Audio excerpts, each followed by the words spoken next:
नमस्कार, बहुत स्वागत है आप सभी का हमारे इस खास कार्यक्रम में। मैं हूं आपके साथ ज्योति यादव। आज हम चर्चा करेंगे हरियाणा में होने वाले नगर निकाय चुनाव पर। आपको बताते चले कि हरियाणा में निकाय चुनाव का ऐलान हो गया है, जहां 2 मार्च को वोटिंग होगी, जबकि 12 मार्च को नतीजे आएंगे। मुख्य निर्वाचन अधिकारी धनपत सिंह ने प्रेस कॉन्फ्रेंस कर कहा कि नामांकन 11 फरवरी से शुरू होगा, जो 17 फरवरी तक चलेगा। तो उन्होंने ये भी कहा कि रिपोलिंग 9 मार्च को होगी और 12 मार्च को सुबह 8 बजे से काउंटिंग जो है वो शुरू होगी। इस दौरान कोई भी ट्रांसफर नहीं हो पाएगा। अगर कोई ट्रांसफर जरूरी होगा तो उसके लिए आयोग से परमिशन लेनी होगी। और आज से आचार संहिता जो है वो लागू हो गई है और आचार संहिता वहां लागू हो गई है। और आपको ये भी जानकारी देते चले कि चुनाव होने हैं प्रदेश में। 35 निकायों में चुनाव होने हैं और इसमें 8 नगर निगम, 4 नगर परिषद और 21 नगर पालिकाएं शामिल हैं, जबकि अंबाला और सोनीपत में मेयर के लिए उपचुनाव होगा।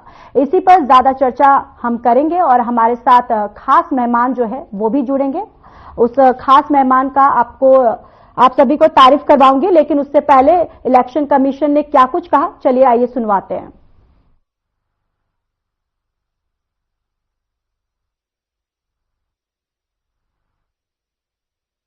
उसी दिन पोलिंग स्टेशंस की लिस्ट भी लगाई जाएगी और 9 मार्च 2025 को पोल होगा। तो 1 मार्च से लेकर 7 मार्च तक उनके पास समय रहेगा कैनवेसिंग का, पब्लिक मीटिंग वगैरह के मार्फत। 8 मार्च को नॉन कैनवेसिंग डे रहेगा, डोर टू डोर जा सकते हैं, पब्लिक मीटिंग वगैरह नहीं कर पाएंगे। अगर रिपोल कोई आवश्यक हुआ में वो 11/3 को होगा। और काउंटिंग सभी की जो पहले 8 म्युनिसिपल कॉर्पोरेशन और बाकी नगर पहले 7 म्युनिसिपल कॉर्पोरेशन है, 2 बाई इलेक्शंस हैं, सबकी मिला के 12 मार्च को काउंटिंग होगी 8 बजे ऑनवर्ड्स। और उसी दिन रिजल्ट डिक्लेयर कर दिए जाएंगे संबंधित आरोप द्वारा।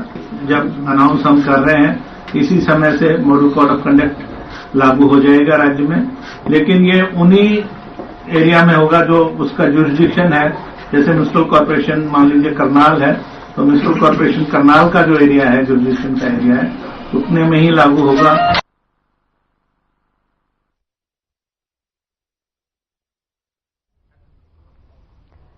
तो देखिए, इलेक्शन कमीशन ने प्रेस कॉन्फ्रेंस के जरिए यहां पर नगर निकाय चुनाव की तारीखों का ऐलान कर दिया है और हम आपको सुनवा रहे थे कि इलेक्शन कमीशन ने क्या कुछ कहा। और देखिए, अब नगर निकाय चुनाव जो है काफी प्रतीक्षा के बाद, काफी समय के बाद अब हरियाणा में नगर निकाय चुनाव जो है वो हो रहा है। नगर निकाय चुनाव का बिगुल जो है वो बज चुका है। और वहीं ये भी बताते चले आपको कि आचार संहिता जो है अब वो लागू हो चुकी है, जिसके बाद आज इलेक्शन कमीशन की तरफ से ऐलान कर दिया गया तारीखों का। और अब देखिए, जो तमाम पार्टियां हैं, जो प्रमुख पार्टियां हैं यहां हरियाणा की, पूरा दमखम दिखाती हुई नजर आएंगी और अपनी अपनी तैयारियों में भी यहां पर नजर आएंगी, क्योंकि काफी एक लंबे अरसे के बाद नगर निकाय चुनाव जो है ये होने जा रहा है। क्योंकि कहीं ना कहीं अब जो आम लोग हैं उनमें भी काफी खुशी जो है वो देखी जा रही है, क्योंकि कहीं ना कहीं जो लोग हैं वो अपने रोजमर्रा की जिंदगी से जो छोटे मोटे जो काम थे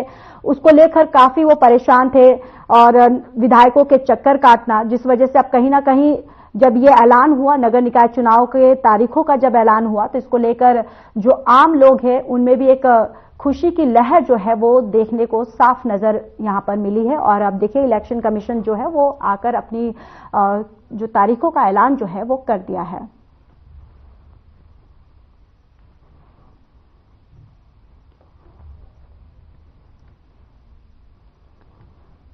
देखिए, एक लंबे प्रतीक्षा के बाद अब यहां आखिरकार हरियाणा में नगर निकाय चुनाव होने जा रहे हैं। और राज्य चुनाव आयुक्त धनपत सिंह ने पंचकुला में दरअसल ये प्रेस कॉन्फ्रेंस उन्होंने की और प्रेस कॉन्फ्रेंस कर नगर निकाय चुनाव की घोषणा उन्होंने की। उन्होंने बताया कि 2 मार्च को मतदान होगा, जबकि नतीजे जो हैं वो 12 मार्च को आएंगे। चुनाव की तारीख की घोषणा के साथ ही सूबे में आचार संहिता लागू हो गई है।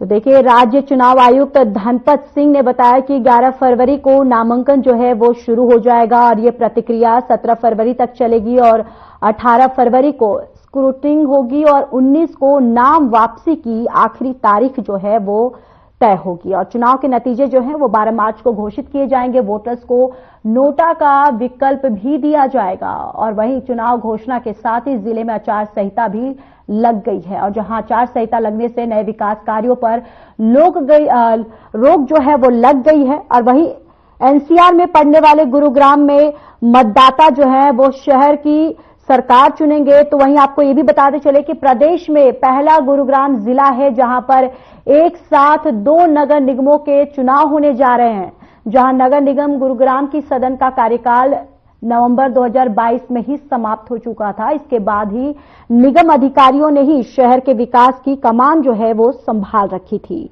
तो वहीं गुरुग्राम में पहली बार मतदाता जो है वो सीधे तौर पर अपना मेयर चुनेंगे। नगर निगम क्षेत्र के विस्तार के बाद गुरुग्राम और बादशाहपुर विधानसभा क्षेत्र के अधिकांश वोटर इसमें शामिल होंगे। इससे पहले निकाय चुनाव में जीत कर आने वाले पार्षद मेयर चुनते थे और अब तक 2 मेयर शहर में बने हैं। तीसरी बार मेयर चुनने का हक जो है वो सीधा जनता के हाथ में होगा। तो वहीं नगर निगम एरिया बढ़ने के बाद गुरुग्राम और बादशाहपुर विधानसभाओं का अधिकतर हिस्सा जो है वो नगर निगम एरिया में है। आपको ये भी जानकारी देते चले कि फरीदाबाद नगर निगम में 46 वार्ड है, जो सभी वार्ड में पार्षद का चुनाव होगा और मेयर का भी सीधा चुनाव होगा। चुनाव की घोषणा होने से अब सभी राजनीतिक दल भी उम्मीदवारों के चयन के लिए सक्रिय हो गए हैं। चुनाव लड़ने से इच्छुक लोग भी जनप्रतिनिधियों के कार्यालय पर पहुंच गए हैं और फरीदाबाद नगर निगम का चुनाव साल 2022 में यानी कि जो चुनाव है साल 2022 से लंबित है और अभी तक किसी न किसी वजह से नगर निगम चुनाव जो है वो टलता हुआ ही आ रहा था। तो चलिए अब इस पर चर्चा करने के लिए हमारे जो गेस्ट है वो भी जुड़ चुके हैं। आप सभी को उनका तारुफ करवा देती हूं। रामराजी शर्मा प्रवक्ता बीजेपी से जुड़ चुके हैं और दिनेश अग्रवाल प्रवक्ता कांग्रेस और विजेंद्र रेड्डू नेता जो हैं इनेलो से जुड़ चुके हैं। आप तीनों का बहुत बहुत स्वागत है। सबसे पहले रामराजी शर्मा आपके पास आते हुए, देखिए एक लंबे इंतजार के बाद ये नगर निकाय चुनाव जो है होने वाला है। आखिर एक सवाल ये भी उठता है कि इतना वक्त कैसे लगा? देखो, ये कई जगह तो कोर्ट में केस पेंडिंग थे, कई मतदाता सूचियां अपडेट नहीं थी, तो इससे कई रीजन थे और बाकी ये कराना ना कराना ये चुनाव आयोग का काम होता है। कब वो चुनाव आयोग इसमें चुनाव कराता है। बाकी मैं इतना कहूंगा भाई, अब चुनाव आयोग ने चुनाव डिक्लेयर कर दिया है और बहुत बढ़िया हमारी पार्टी चुनाव लड़ेगी जी। और जिस तरह से विश्व के सबसे लोकप्रिय और ताकतवर प्रधानमंत्री आदरणीय नरेंद्र मोदी जी की अगुवाई में हमारा देश बहुत आगे बढ़ रहा है, चाहे रक्षा के क्षेत्र में हम आत्मनिर्भर हुए हैं, चाहे आर्थिक दृष्टि से मजबूत हुए हैं, चाहे एक भव्य ऐतिहासिक राम मंदिर का निर्माण अयोध्या धाम में हुआ है, चाहे विदेश में हमारा डंका बजा है, चाहे जम्मू कश्मीर की धारा 370 और 35 से हटाई गई है जी। ऐसे ही हरियाणा में भी बहुत ही लोकप्रिय मुख्यमंत्री जन जन के चेते युवाओं के हृदय सम्राट, बहुत ही मिलनसार, जो छत्ती बरादरी के मसीहा है और रात के 12-21 बजे तक जग के लोगों की सेवाओं में उनकी समस्याओं का निवारण करने में लगे रहते हैं, 24 घंटे जनता की सेवा में समर्पित रहते हैं। ऐसे मुख्यमंत्री जी आदरणीय नायब सिंह सैनी जी, जिनकी अगुवाई में प्रदेश हमारा बहुत आगे बढ़ रहा है जी। नौकरियों में हम पारदर्शिता ले आए हैं। आज विश्व के सबसे लोकप्रिय और ताकतवर प्रधानमंत्री आदरणीय नरेंद्र मोदी जी ने धन्यवाद प्रस्ताव के दौरान संसद में भी ये बात कही, हरियाणा सरकार की तारीफ करी इस बात के लिए, बिना खर्ची बिना पर्ची के हरियाणा में नौकरियां मिल रही है, जिसकी 3 पीढ़ी खाली चली गई, कोई चपड़ासी नहीं लगा था। आज बिना खर्ची बिना पर्ची के मेरिट पर आधार पर किसान का बेटा, मजदूर का बेटा, गरीब का बेटा आज क्लास 1 अफसर लग रही है, अपना आप में गौरव की बात है। इसकी शुरुआत आदरणीय मनोहर लाल जी ने की थी जब वो हमारे प्रदेश के मुख्यमंत्री थे। उस टाइम में उनके सामने एक विकल्प था, एक तो अपने बंदे लगा ले दूसरा ये था मेरिट पे भर्तियां करो, क्योंकि पहले तक तो भर्तियां जो हरियाणा में होती आई थी वो सारा परिवारवाद, क्षेत्रवाद, भाई बंधुतावाद, जातिवाद, इस विवाद के आधार पर भर्तियां होती थी। आदरणीय मनोहर लाल जी ने इस वाद को तोड़ा। उन्होंने कहा पूरा हरियाणा मेरा परिवार है, पूरा हरियाणा के बच्चे मेरे परिवार के बच्चे हैं, मेरे परिवार के सदस्य हैं, इसलिए मैं किसी के साथ में ज्यादती नहीं करूंगा और मेरिट के आधार पर मैं भर्तियां करूंगा। और आदरणीय मनोहर लाल जी ने इस बात को तोड़ा और उस टाइम से हरियाणा में मेरिट के आधार पर भर्तियां हो रही है। आज किसान का बेटा, मजदूर का बेटा, गरीब का बेटा बिना खर्ची बिना पर्ची के मेरिट के आधार पर नौकरी लग रही है। अपना अपना गौरव की बात है। ये हमारी सरकार लगा रही है, ये आदरणीय मनोहर लाल सरकार जी ने शुरू किया था और ये इसका अनुसरण आदरणीय नायक सिंह सैनी भी कर रहे हैं। और मैं समझता हूं ये अपना आप में बहुत बड़ा हरियाणा के लिए अचीवमेंट है। उससे पहले तो क्या मैं आपको बताऊं, भर्तियां होती थी, जो मुख्यमंत्री होता था अपने क्षेत्र के बच्चे लगाता था, अपना परिवारवाद, क्षेत्रवाद, भाई बंधुतावाद, जातिवाद, इस वाद का आधार पर भर्तियां होती थी। आज अपना आप में बहुत उदाहरण की बात है। और आज हम कह सकते हैं एक गरीब के घर में से जिसकी 3-3 पीढ़ी खाली चली गई, 3 रोज तक का भाड़ा नहीं था, आज बच्चे क्लास 1 स्तर लग रहे हैं उस घर में। कोई थानेदार बन रहा है, कोई एसपीएस अफसर बन रहा है, कोई डीएसपी बन रहा है, कोई सिपाही बन रहा है, कोई चलरक बन रहा है, कोई तहसीलदार बन रहा है, कोई बीडीओ बन रहा है। ये अपना अपना उदाहरण की बात है। और इसका निश्चित रूप से छोटी सरकार के जो अभी चुनाव है, छोटी सरकार में भी लाभ होगा। और माननीय मुख्यमंत्री जी ने बहुत पहले सभी विधायकों की, सभी मंत्रियों की, सभी पार्टी के वरिष्ठ नेताओं की, वरिष्ठ कार्यकर्ताओं की एक मीटिंग भी ली थी और उन्होंने आवश्यक दिशा निर्देश जारी कर दिए थे कि जनता के बीच में रहे, जनता की समस्या का समाधान करें। और सभी अधिकारियों को फर्स्ट आवर्स में समाधान शिविर के नाम से एक उन्होंने कार्यक्रम शुरू किया था। जो फर्स्ट आवर में जनता की समस्याओं का समाधान करें। कहीं किसी की प्रॉपर्टी आईडी में कोई त्रुटि रह गई होगी और भी कोई दिक्कतें थी, वो सब उनका निवारण किया जा चुका है।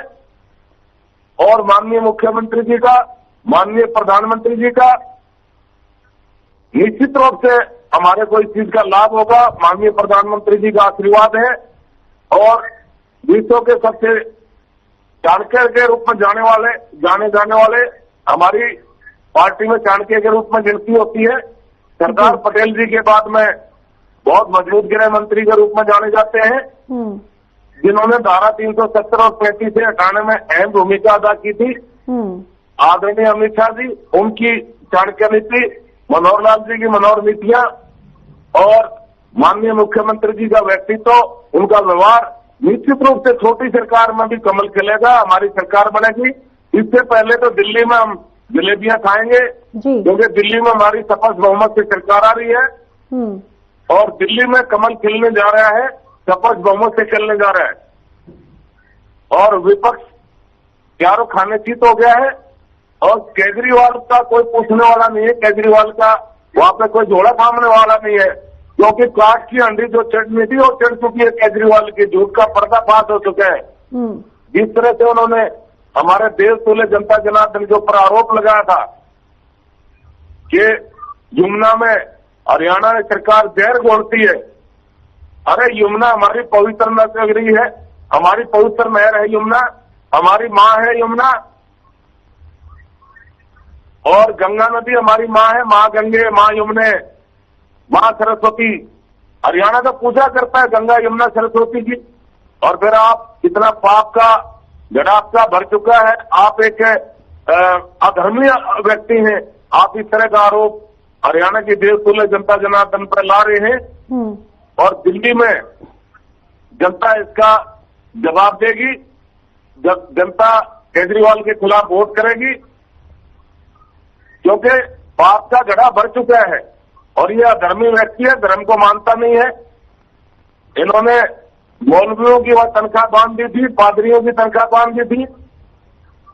भाई ग्रंथियों ने और पुजारियों ने क्या कसूर किया था? अब कभी पुजारियों के पास जा रहे हैं, मैंने तुम्हारी तनख्वाह बांध दी है, कभी हनुमान जी का आशीर्वाद ले रहे हैं। हनुमान जी क्यों इनको आशीर्वाद देंगे? इनके लिए मंगल है, मंगल होएगा जी। और दूसरा, कांग्रेस भी इसकी भागीदार है, क्योंकि कांग्रेस इनका इंडिया गठबंधन जो भी गठबंधन है इनका, उसका घटक दल है। तो कांग्रेस भी इनका आरोपों से नहीं बच सकती। तो कांग्रेस को भी हरियाणा की जनता ने सबक सिखा दिया है। ठीक है रामराजी शर्मा, मैं लौटूंगी आपके पास।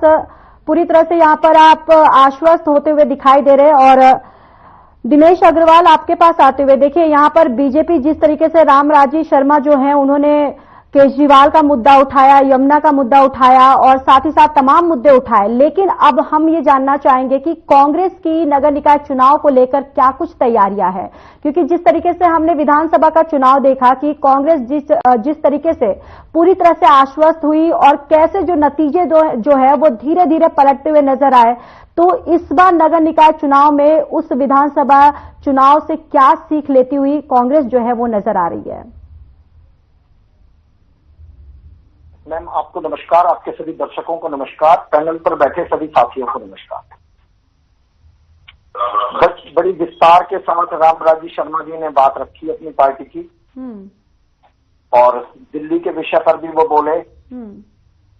परंतु जब भी बोलते हैं भारतीय जनता पार्टी के लोग केवल आरोप पे आरोप लगाने का काम करते हैं, आज तक कभी अपना काम नहीं गिनाया।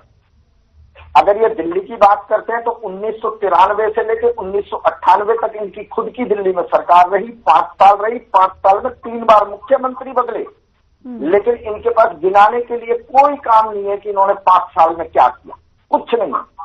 केजरीवाल को गाली बकलो या कांग्रेस को गाली बकलो, लेकिन ये वही केजरीवाल जी हैं जिनके साथ भारतीय जनता पार्टी 2012-2013 में दिल्ली में बैठकर खेल कर रही थी। अन्ना हजारे को आगे करके जो वहां पे इन्होंने अन्ना के नाम पर जो आंदोलन खड़ा किया, वहां पर हल्दीराम की थालियां भारतीय जनता पार्टी भेज रही थी, वहां पर आज भी भारतीय जनता पार्टी भेज रही थी। और उसके बड़े सबूत है, पुख्ता सबूत है, भारतीय जनता पार्टी के कार्यालय में बैठे हुए अन्ना हजारे और अन्ना हजारे के साथ केजरीवाल और उनके साथ किरण बेदी, उनके साथ मुरली मनोहर जोशी, लालकृष्ण आडवाणी, राजनाथ सिंह, सुषमा स्वराज, अरुण जेटली, इन सब का फोटो मैंने पहले भी आपको भेजा था, कहो तो मैं आज भी भेज दूंगा। ये वही लोग हैं, इन्होंने सोचा था कि जो हलवा बनेगा वो हमें खाने को मिलेगा, लेकिन केजरीवाल चालाक निकला। हलवा तो बना, सेंटर का हलवा ये खा गया, स्टेट का हलवा वो खा गया, देश का बेड़ा गर्क कर दिया। इन्होंने दिल्ली की चलती हुई सरकार, जो शीला दीक्षित की सरकार थी, जिसने लगातार 15 साल वो काम किए कि इनके पास उन कामों के खिलाफ बोलने के लिए कोई शब्द नहीं था। उसी समय एक लाला रामदेव आए, वो भी बैठ गए कि काला धन लाएंगे। आज उनकी कंपनी का अरबों खरबों रुपया रोज बढ़ रहा है काला धन, लेकिन वो भूल अब नहीं आते वो जनता के बीच में। ना अन्ना हजारे आते, ना केजरीवाल आते, और वो केजरीवाल जो कहते थे भ्रष्टाचार भ्रष्टाचार, वही बात मोदी जी कहते थे भ्रष्टाचार भ्रष्टाचार।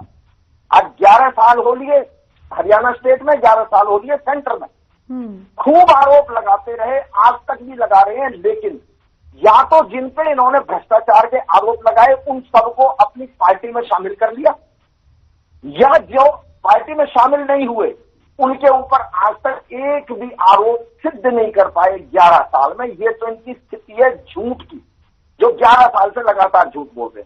दिल्ली में 1980 में जब भाजपा बनी थी, तब से लेके 1998 तक ये दिल्ली में घूमते रहे कि दिल्ली को पूर्ण राज्य का दर्जा दो, पूर्ण राज्य का दर्जा दो, घूमते रहे। लेकिन आज तक 17 साल इन्होंने सेंटर में काम कर लिया, वाजपेयी जी और मोदी जी ने मिलकर 5 साल दिल्ली स्टेट में काम कर लिया, ना दिल्ली को पूर्ण राज्य का दर्जा दिया, ना दिल्ली की जनता की सुध ली। जिस समय शीला दीक्षित की सरकार थी और सेंटर में वाजपेयी जी बैठे थे, दोनों के बीच में तालमेल था, तो जनता को कोई दिक्कत नहीं थी। आज उधर केजरीवाल मार देता है पब्लिक को, उधर मार देता है मोदी। वो कहता है मेरी मोदी से नहीं बनती, वो कहता है मेरी केजरीवाल से नहीं बनती। दोनों ने मिलकर दिल्ली की जनता को मारने का, ठगने का काम किया है। अब इस चुनाव में इस चुनाव के अंदर जिनके लिए कहा जाता है कि विश्व गुरु है, जिनका डंका बज रहा है। आप देखिए विश्व गुरु, वो दिल्ली में आए, कुंभ के अंदर 15,000 आदमी लापता है, गायब है, पता नहीं है उनका, मर गए हैं, खो गए हैं, कहीं पर बीमार पड़े हैं, क्या हुआ है, 15,000 से ज्यादा लोग लापता हैं। उसके ऊपर एक शब्द प्रधानमंत्री ने नहीं बोला। हम बार बार कहते रहे कि मणिपुर के अंदर हमारी बहनों के साथ जो कुछ हुआ, मणिपुर को देश का हिस्सा नहीं मानते, उसके ऊपर एक शब्द नहीं बोलते। इनकी पार्टी का प्रदेश का अध्यक्ष जो कहते हैं बिना पर्ची बिना खर्ची, बिना पर्ची बिना खर्ची, अरे नौकरी देने के नाम पर रेप करता है। आज तक विश्व गुरु एक शब्द नहीं बोला। इनकी पार्टी, कोई बात नहीं, जब तुम्हारा समय आए तब बोल लेना। FIR दर्ज है उसके नाम, FIR दर्ज है हाँ कोई बात नहीं। बिल्कुल रामराजेश शर्मा, मैं आपके पास आऊंगी। देखिए आपके समय में उन्होंने नहीं बोला है, तो आप उनके समय में मत बोलिए। सोनिया अग्रवाल इनकी पार्टी की अध्यक्ष है ना, महिला आयोग की, 1 लाख रुपए रिश्वत लेती हुई पकड़ी गई। हमने आवाज उठाई, बिना पर्ची बिना खर्ची की, क्या किया, कहते कि हमने सस्पेंड कर दी। अरे आपकी पार्टी का, स्टेट का सबसे सीनियर लीडर वो कह रहा है सीएम के लिए उड़न खटोले से उतरने का नाम ही नहीं ले रहा। अब तक कंट्रोल में नहीं, लेकिन दिनेश अग्रवाल जी ले रहा है जी, और जी। ये कह रहे हैं कि मुख्यमंत्री रात के 12 बजे तक जनता से मिलता है।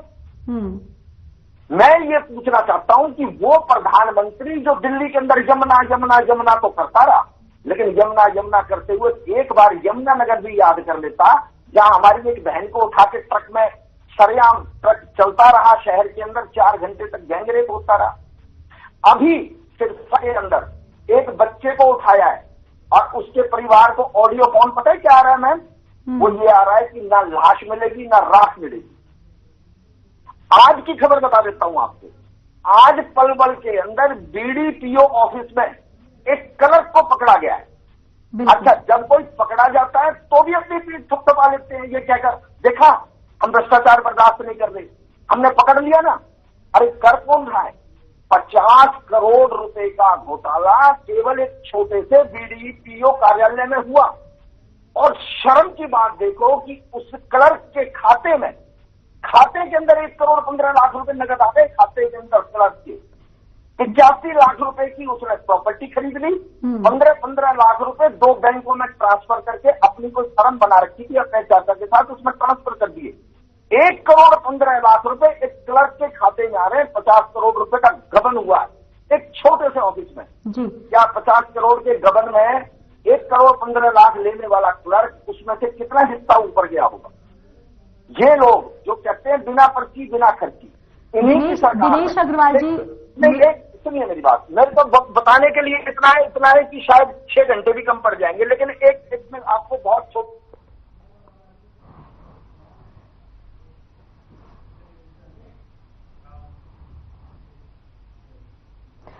इसी पर लौटेंगे हम फिर से। एक वक्त हो चुका है एक छोटे से ब्रेक के लिए, जल्द हाजिर होंगे।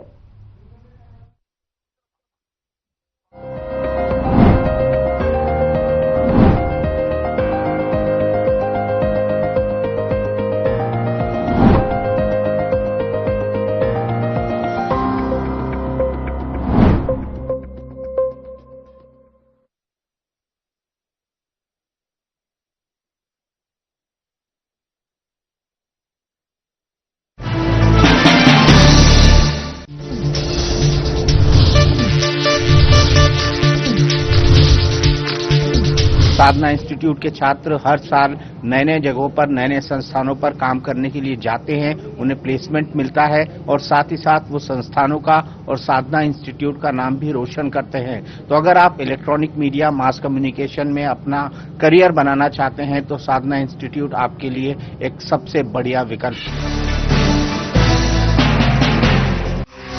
सनातन धर्म की यशस्वी गाथा का बज उठा है बिगुल। संसार के सबसे बड़े मेले में जुटने का आप सभी को सादर आमंत्रण। प्रयागराज महाकुंभ 2025 में उतर चुका है सनातनी हिंदुओं का अथाह जन सैलाब। त्रिवेणी के तट पर धर्म, आध्यात्म और संस्कृति का अद्भुत संगम।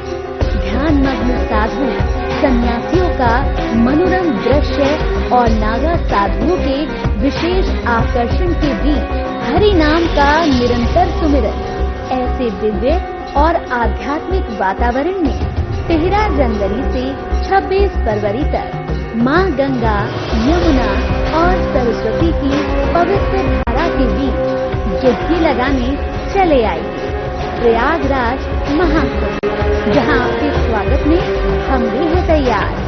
आपके प्रवास के लिए मेला परिसर में लग्जरी शिविरों की उत्तम व्यवस्था की गई है। हवन यज्ञशाला के साथ आप यहां महात्माओं का सानिध्य प्राप्त कर सकते हैं। उनके श्रीमुख से मोक्षदायी समुद्र मंथन की कथा का रसवादन कर सकते हैं। संपन्न सुरक्षा व्यवस्था के बीच यहाँ आपके जलपान की उत्तम व्यवस्था की गई है। शुद्ध सात्विक और स्वादिष्ट भोजन ग्रहण करके आप अवश्य ही तृप्ति का अनुभव करेंगे। तो क्या सोच रहे हैं? अपने भाग्य को सौभाग्य में बदलें। प्रयागराज महाकुंभ 2025 का हिस्सा बने। आपकी आध्यात्मिक यात्रा को सुखद और सहज बनाने के लिए हम हैं तैयार। हमें अपनी सेवा का अवसर दें। बुकिंग के लिए कॉल करें।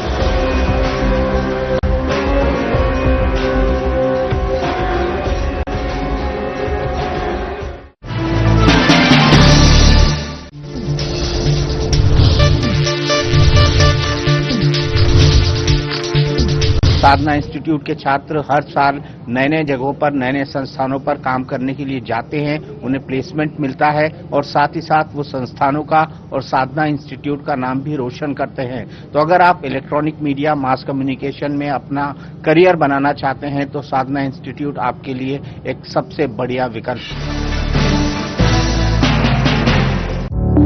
Through constant innovation, the group provides its clients with value-added, environment-friendly products.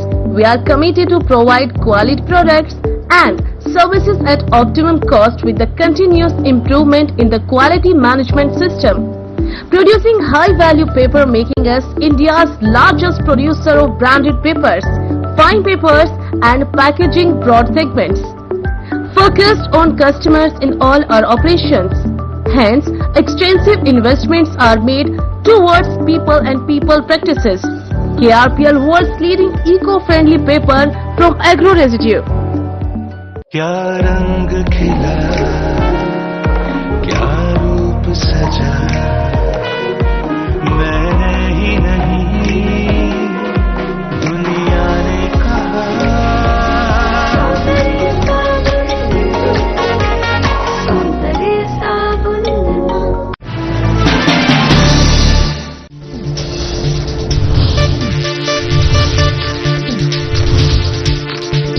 Sadhana institute के छात्र हर साल नए नए जगहों पर नए नए संस्थानों पर काम करने के लिए जाते हैं, उन्हें प्लेसमेंट मिलता है और साथ ही साथ वो संस्थानों का और साधना इंस्टीट्यूट का नाम भी रोशन करते हैं। तो अगर आप इलेक्ट्रॉनिक मीडिया मास कम्युनिकेशन में अपना करियर बनाना चाहते हैं तो साधना इंस्टीट्यूट आपके लिए एक सबसे बढ़िया विकल्प है।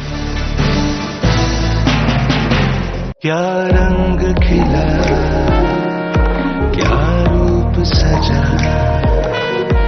मैंने ही नहीं दुनिया ने कहा।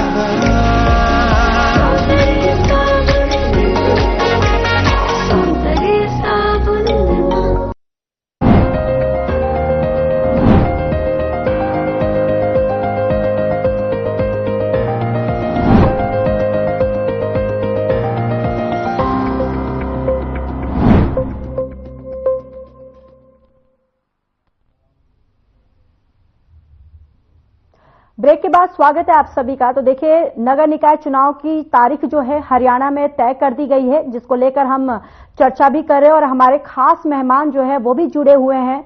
और देखिए दिनेश अग्रवाल जी, आपके पास आते हुए जिस तरीके से आपने अरविंद केजरीवाल की आपने कमियां गिनवा दी, आपने बीजेपी की कमियां जो थी वो आपने गिनवा दी, लेकिन मेरा सीधा सा सवाल ये था कि विधानसभा चुनाव में जिस तरीके से हमने परफॉर्मेंस देखा था कांग्रेस का, तो उसको लेकर क्या स्ट्रेटेजी जो है वो कांग्रेस इस वक्त अपनाती हुई नजर आ रही है, या फिर कौन सी स्ट्रेटेजी जो है वो कांग्रेस जो है वो बनाती हुई दिखाई देगी ये नगर निकाय चुनाव में?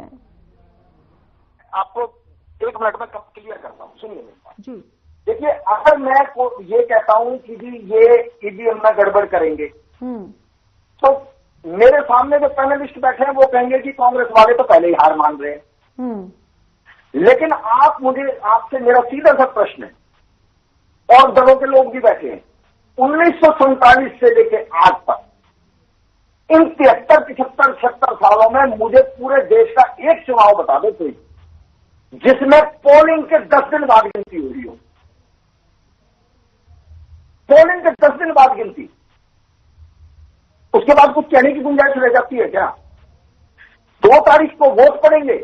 वो देश जो कहता है 1 नेशन 1 इलेक्शन, पूरे देश में एक दिन में चुनाव कराने की बात करने वाला चुनाव आयोग कहता है 2 तारीख को वोट पड़ेंगे, अगर कहीं रीपोल हुआ तो वो 11 को होगा जी, और 12 को गिनती होगी। 11 दिन डब्बों की निगरानी, आप समझ लो मैं जो कहना चाह रहा हूं। मैं फिर कह रहा हूं, ये बैलेट पेपर से चुनाव करा दो, बैलेट पेपर से चुनाव करवा दो, ढूंढ ही नहीं पाएगी बीजेपी हरियाणा में कहीं, ढूंढ ही नहीं पाएगी। और मैं आपको अभी जो छोटी सी बात बताना चाह रहा हूं, तो ध्यान से सुनना, एक सामाजिक बात है, राजनीतिक बात से अलग हटके बात कर रहा हूं। 52 लाख बीपीएल के कार्ड बनाए हरियाणा के अंदर इन्होंने, 52 लाख। और एक कार्ड के अंदर फैमिली में अगर 5 आदमी भी मान के चलोगे ना आप, तो 2,60,00,000 की संख्या बनती है ये। 2,60,00,000 लोगों को आपने बीपीएल में ले लिया। बीपीएल के लिए ही आयुष्मान योजना है, मात्र 400 करोड़ रुपया आयुष्मान योजना का देना है, लेकिन सरकार नहीं दे पा रही। 400 करोड़ रुपया हॉस्पिटल वाले चक्कर काट के मर लिए। लास्ट में उन्होंने कह दिया हम आयुष्मान कार्ड को नहीं लेंगे, इलाज नहीं करेंगे। 6 हॉस्पिटल सरेंडर कर गए, कल नहीं करेंगे इलाज। 400 करोड़ अगर आप हरियाणा के उन 2,60,00,000 लोगों में डिवाइड करोगे ना 400 करोड़ को, तो पर हेड मात्र 150 रुपए बनते हैं। ये एक आदमी पे एक साल के अंदर अगर सरकार ने 150 रुपया नहीं खर्च करा, और 1 साल की नहीं है, ये सन 18 से लेकर आज तक का पैसा है, 7 साल का। अब मजे की बात देखो आप, मजे की बात ये देखो कि ये कहते हैं कि हमने पूरे देश के अंदर 38 करोड़ आयुष्मान कार्ड बनाए हैं। और मैम आपको मैं एक चीज बता दूं, अगर आपकी नॉलेज में ना हो, तो ये आयुष्मान कार्ड जो होता है ये फैमिली के लिए होता है, और फैमिली के अंदर क्या होता है, ये फ्लोटर कार्ड है। मतलब आपको जो साल के 5 लाख मिलेंगे, आपके परिवार में 2 मेंबर है, 5 मेंबर है, 10 मेंबर है, कोई भी बीमार होता है, किसी की बीमारी पे चाहे 10,000 खर्च हो, चाहे 50,000 हो, आपको मैक्सिमम पूरी फैमिली को 5 लाख रुपए तक मिलेंगे। 38 करोड़ कार्ड जिन्होंने बना दिए, अगर एक फैमिली के 4 मेंबर भी जोड़ोगे ना, तो 152 करोड़ हो गए। ये इतनी देश की आबादी भी नहीं है। और आयुष्मान योजना के लिए पैसा कहां है तुम्हारे पास? तुम हरियाणा जैसे छोटे राज्य में 400 करोड़ रुपए। और अगली बात और सुनो, बड़ी मजे की, कि एक कार्ड के ऊपर 1,500 रुपए हर साल कार्ड के रिन्यूअल चार्ज ले रही है सरकार गरीब आदमी से। 1,500 रुपए एक कार्ड पे, 52 लाख कार्ड पे कितना पैसा बनेगा हरियाणा में? उतना तो हॉस्पिटलों पर देना भी नहीं है जितना तुमने रिन्यूअल के नाम पे ले लिया। और मैं तो एक बात कह रहा हूं कि भारतीय जनता पार्टी अगर ये कहती है कि विश्व में डंका बज रहा है, मुख्यमंत्री लोकप्रिय है, योजनाएं लोकप्रिय है, सब कुछ लोकप्रिय है, तो फिर डर क्यों है? करा दो ना बैलेट पेपर पे चुनाव, पता लग जाएगा। अगर इनकी पोल खोलने लगूं मैं, आज अपराध कितना बढ़ रहा है मैंने आपको बताया। लोगों को तो ये फोन आते हैं, ना लाश मिलेगी ना राख मिलेगी। कितने संगीन अपराध है, गोलियों से धड़ाधड़ भूना जा रहा है।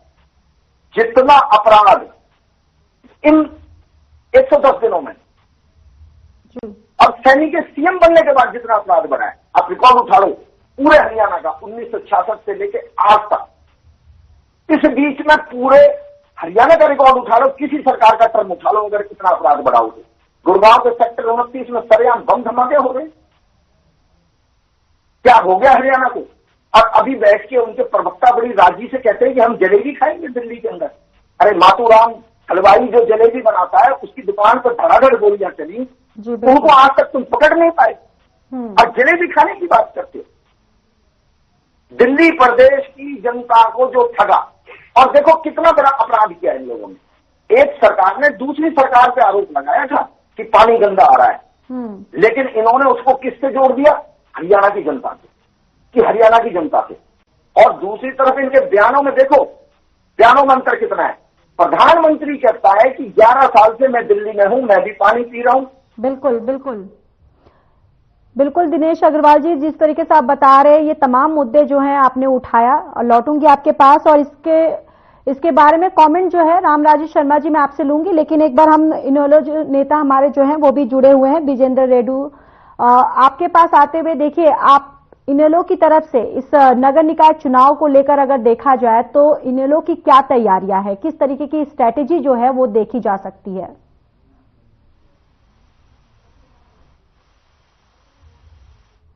बहुत बहुत बधाई देना चाहूंगा।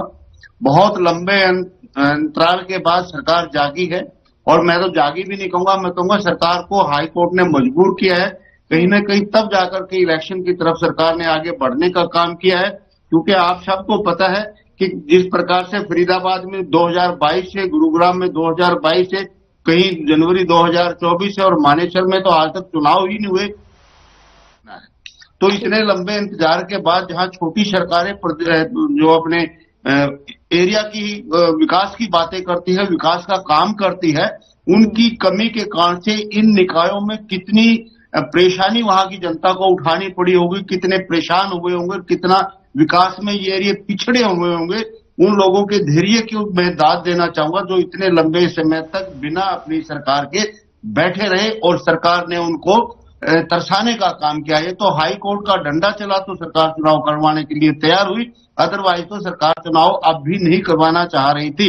इसलिए मैं वहां सभी निवासियों को जहां जहां चुनाव की घोषणा हुई है बहुत बहुत बधाई देना चाहता हूं, और सरकार से ये निवेदन करना चाहता हूं कि निष्पक्ष रूप से इस चुनाव को करवाने का काम करे, किसी प्रकार का इसमें उल्लंघन ना हो चुनाव के नियमों का। और इसके साथ साथ मैं ये कहना चाहूंगा कि सरकार ईमानदारी से आचार संहिता का भी प्रयोग करे, आचार संहिता की अनुपालना करने का काम करे।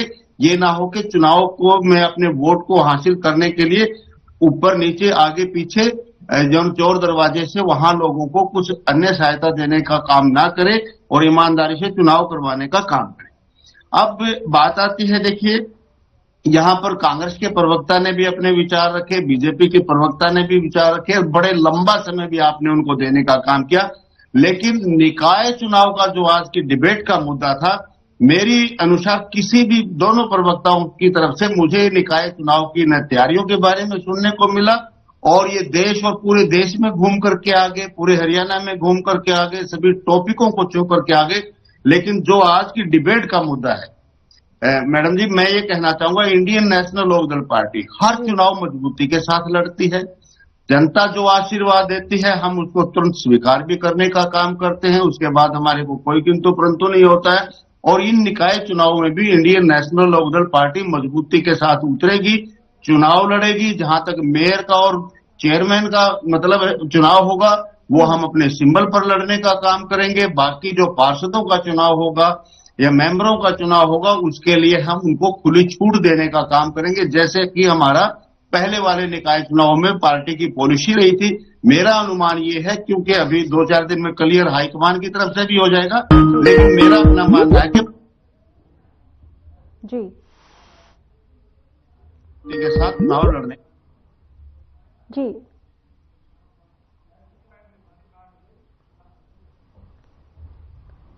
तो देखिए दोनों ही पार्टियों की तरफ से एक ही बात जो है वो सामने आ रही है कि सरकार की तरफ से ये भी अपील किया जा रहा है कि आचार संहिता। जी मैम, तो मैं ये कहना चाहता हूँ, यहाँ अग्रवाल जी भी बेहतर चैनल पर बैठ करके बीजेपी को कोसते हैं और कांग्रेस इसको आम आदमी पार्टी को भी कोसने का काम करते हैं। लेकिन चंडीगढ़ में आज भी बीजेपी कांग्रेस पार्टी और आम आदमी पार्टी हाथ मिलाए हुए थी मेयर के इलेक्शन के लिए। वहां चंडीगढ़ में मिलकर के काम करते हैं, दिल्ली में एक दूसरे को गाली देने का काम करते हैं। इसी प्रकार से भारतीय जनता पार्टी है, बाहर किसी से संगठन करती है और कहीं किसी से करती है। ये जो राष्ट्रीय दल है ना मैम, मैं तो ये समझता हूँ ये क्षेत्रों के लिए, खास करके स्टेट्स लेवल की जो है हमारी सरकारें होती है, उनके लिए बिल्कुल एक ये बीमारी पैदा हो गई है। राष्ट्रीय दलों को क्षेत्रीय चुनाव लड़ने ही नहीं चाहिए इनको। ये अपनी राष्ट्रीय दल है, राष्ट्रीय राजनीति करनी चाहिए इनको। क्षेत्र में किस प्रकार से किसी एक स्टेट में एक पार्टी के साथ मिलने का काम करते हैं, दूसरे स्टेट में जाकर के उसी पार्टी को गाली कोसने का काम करते हैं और जनता को गुमराह करने का काम करते हैं। ये राष्ट्रीय पार्टियां आपस में कहीं ना कहीं इस ढंग से मिली जुली होती हैं कि ये केवल सत्ता की लोभी है, सत्ता प्राप्त करने के लिए कभी ये इंडिया ब्लॉक बनाने का काम करते हैं, कभी इंडिया ब्लॉक को तोड़ने का काम करते हैं। किसी लोकसभा इलेक्शन में इकट्ठे हो जाते हैं, विधानसभा इलेक्शन में अलग अलग हो जाते हैं, कभी एक दूसरे को गाली देते हैं, कभी एक दूसरे को सत्यवादी और हरिश्चंद्र बताने की बात करने लग जाते हैं। आखिर देश की जो जनता है इसको किस प्रकार से गुमराह ये राष्ट्रीय पार्टियां करने का काम करती हैं। आज जनता बड़ी जागरूक हो चुकी है और हर बात सोशल मीडिया के माध्यम से हर किसी के पास पहुंचती है। जनता जागरूक हो चुकी है और इनके कैरेक्टर जो राष्ट्रीय पार्टी है, इनके कैरेक्टर को अच्छे तरीके से लोगों ने समझना शुरू कर दिया है। यदि घर का मुखिया मजबूत होगा तो तभी घर अच्छे से चलता है। इसलिए क्षेत्रीय पार्टियों को ये करते हैं। इनका वहां रायपुर में सम्मेलन हुआ था, वहां राहुल गांधी जी ने खुद कहा था कि क्षेत्रीय पार्टियों की आवश्यकता है, इनको खत्म करने का काम करें। और फिर 36 पार्टियों के साथ इंडिया ब्लॉक बना लेते हैं। फिर वही सारी की सारी क्षेत्रीय पार्टियां अच्छी लगती हैं। एनडीए वाले कहते हैं कि क्षेत्रीय पार्टियों को खत्म करेंगे, हम उनको धीरे धीरे खत्म भी करने लग रहे हैं। हरियाणा प्रदेश की कितनी पार्टियां छोटी जो क्षेत्रीय पार्टियां थी उनको खत्म करने का काम कर रही है भारतीय जनता पार्टी वाले। और वही फिर कांग्रेस के मुकाबले में दिल्ली में अपनी 28 पार्टियों का सम्मेलन करके वहां अपनी ताकत दिखाने का काम करते हैं। जो पार्टी इनके अंदर शामिल है उनको भी बुलाने का काम करते हैं, उनको भी दिखाते हैं हमारे साथ भी इतनी पार्टियां हैं। तो कहीं ना कहीं जो ये राष्ट्रीय पार्टियां हैं ये प्रदेश के हित की पार्टियां नहीं है। ये राष्ट्र की नीति बनाओ, राष्ट्र के हिसाब से चलो और प्रदेश के हित में यदि कोई है तो प्रदेश की क्षेत्रीय जो पार्टी है वही उसके विकास के काम कर सकती है, वही उसके दुख और दर्द को समझ सकती है। जहां तक कि निकाय चुनाव की बात आती है, यदि सरकार ईमानदारी से निकाय चुनाव करवाने का काम करेगी तो आज हमारे जो हरियाणा प्रदेश में है, जो आम एमिनिटीज होती हैं, जो जन सुविधाएं प्रदेश की जनता को मिलनी चाहिए, जो प्रदेश की छोटी सरकार को देनी होती है, वो उसका देखभाल करती है, रखरखाव करती है और उपलब्धता जो है उसको निश्चित करने का काम करती है। वो सारी की सारी जनता को कोई सुविधा नहीं मिल रही है, चाहे वो सीवरेज की बात हो, चाहे वो ड्रिंकिंग वाटर की बात हो, चाहे वहां की लोकल जो रोड और स्ट्रीट्स की बात हो, स्ट्रीट लाइट की बात हो, और ये स्वच्छ भारत का जो मिशन लेकर के चले हुए हैं उसकी बात हो। जगह जगह गंदगी के ढेर लगे हुए हैं, हल्की सी बारिश हो जाती है, गलियां जो तालाब का रूप धारण कर लेती हैं और आम जन सुविधाएं, पीने का पानी इत्यादि की कोई सुविधा नहीं है। यानी कि प्रदेश की जनता बहुत परेशान है, जो आम सुविधाएं इनको चाहिए। यहां बैठ करके बड़ी बड़ी बातें करते हैं। आप जिस प्रकार से हमारे दिनेश जी ने बताई बात कि 52 लाख लोगों के इन्होंने हरियाणा प्रदेश में राशन कार्ड बनवा दिए और फिर कहते हैं कि हरियाणा प्रति व्यक्ति आय में सबसे आगे चला हुआ है। भाई तुम्हारे जो है ना 52 लाख लोग तो गरीबी रेखा में, आप खुद कह रहे हो 75 लाख में से, और लगभग 20-22 लाख लोगों के आधार पर यदि हमारे प्रदेश की प्रति व्यक्ति आय सबसे ज्यादा है तो वो कितने लोग हैं जिनकी वजह से आपने गरीबों की भी आय फालतू दिखाने का काम किया। एक तरफ आप कहते हो गरीब हमारे 75% है प्रदेश में, दूसरी तरफ कहते हो हम इंडिया में सबसे ज्यादा प्रति व्यक्ति आय में है। तो ये कौन सा सामंजस्य बनाया हुआ है? यानी equality of wealth, it is equality in equality of wealth जो है ना, यानी कुछ गिने चुने लोग इतने अमीर बना दिए गए हैं कि उनकी आय के साथ गरीबों की भी आय को बढ़ा करके दिखाने का काम कर रहे हैं। एक्चुअल में जो ये कहते हैं कि हमने इतने आयुष्मान कार्ड बना दिए, हमने इतने बीपीएल कार्ड बना दिए, और इस बात का भी मैं समर्थन करता हूं हमारे दिनेश जी का, बिल्कुल ये सही है। जो हमारे दिनेश अग्रवाल ने बात कही कि चुनाव सिर के ऊपर था, धड़ाधड़ इन्होंने राशन कार्ड बनाने का काम किया।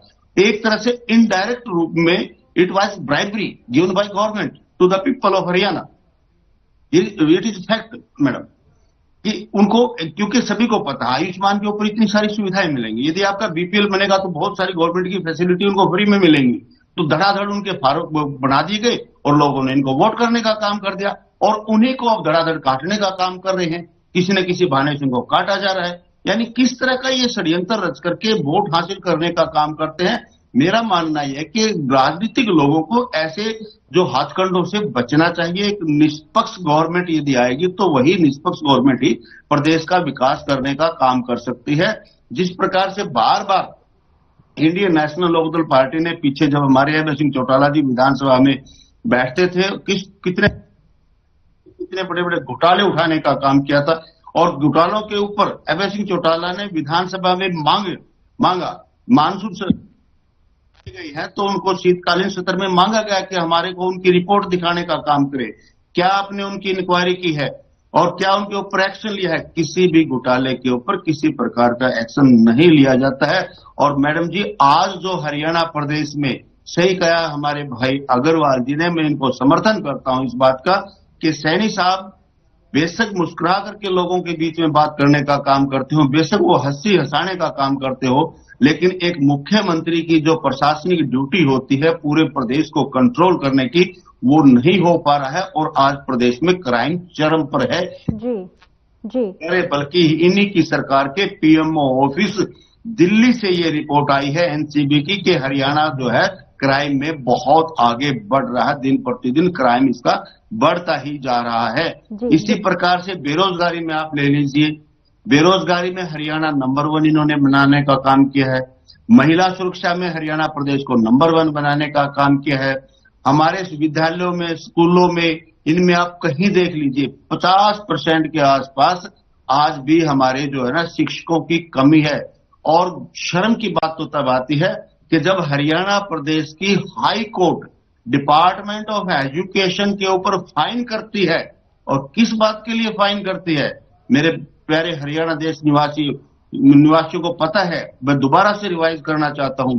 इस बात के लिए फाइन करती है high court government department of education को कि आपने लड़कियों के लिए शौचालय नहीं बनवा रखे। जी बिल्कुल, आपने जी नहीं कर रखा है। आपने वहां पर ना इंटरनेट की सुविधा नहीं दे रखी है।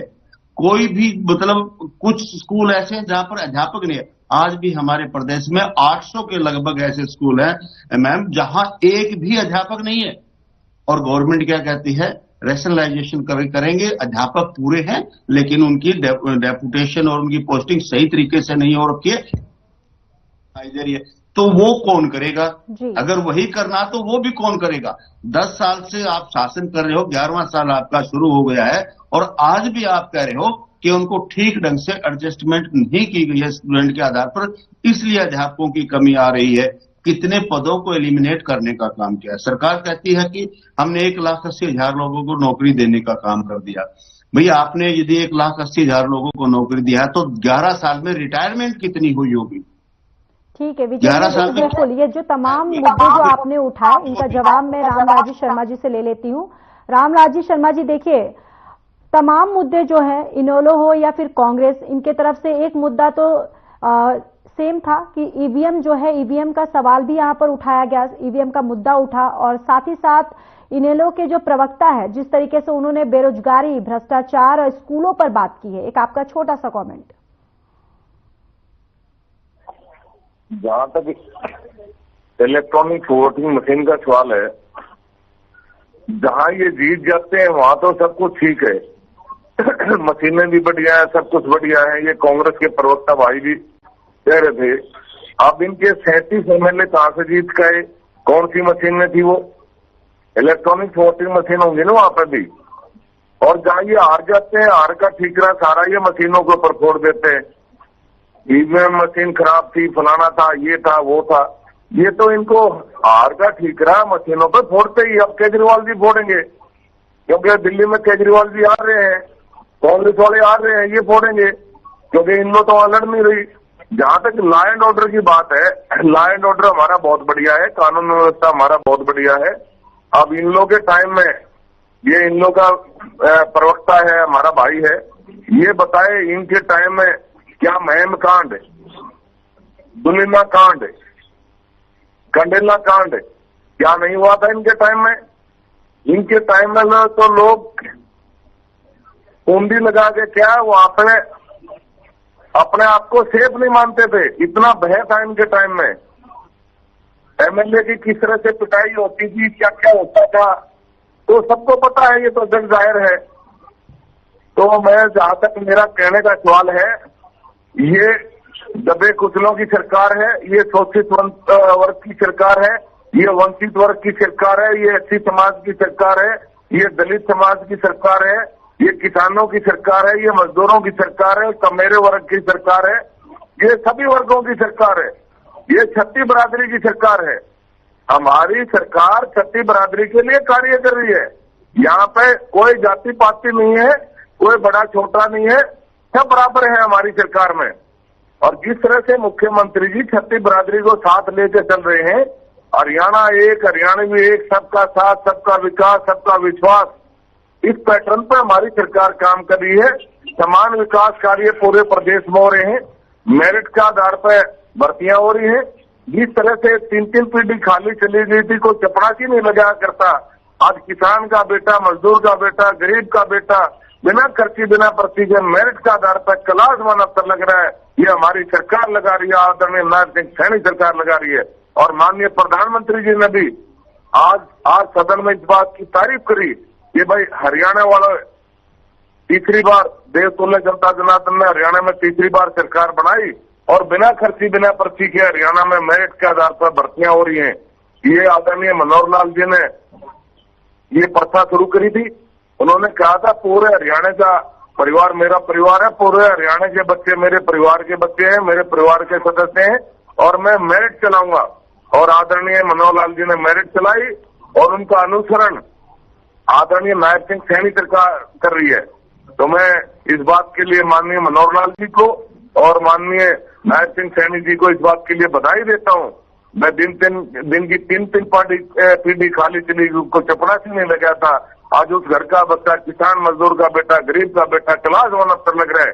और मैं आपको और बताना चाहूंगा, ये भाजपा में संभव है। किसान का बेटा, मजदूर का बेटा, गरीब का बेटा हमारे देश का प्रधानमंत्री बन सकता है, एक आदिवासी महिला हमारे देश की राष्ट्रपति बन सकती है, एक गरीब का बेटा हमारे प्रदेश का मुख्यमंत्री बन सकता है। ये भाजपा में संभव है।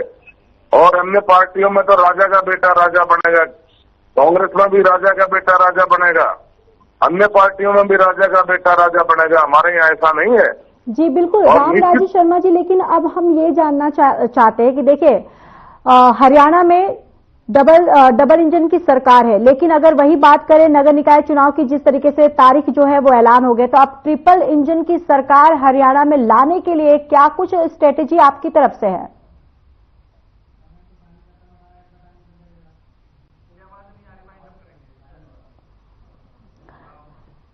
तो देखिए 12 मार्च को नतीजे जो है आएंगे और 2 मार्च को नगर निकाय चुनाव के लिए यहां पर वोटिंग जो है वो की जाएगी और जिसके नतीजे जो है 12 मार्च को आएंगे और 12 मार्च को ही पता चलेगा कि आखिर जनता किसके साथ है। और आप तीनों का बहुत बहुत धन्यवाद इस चर्चा में शामिल होने के लिए। फिलहाल इस कार्यक्रम में इतना ही। बाकी देश और दुनिया की तमाम बड़ी खबरों के लिए जुड़े रहिए हमारे साथ। नमस्कार।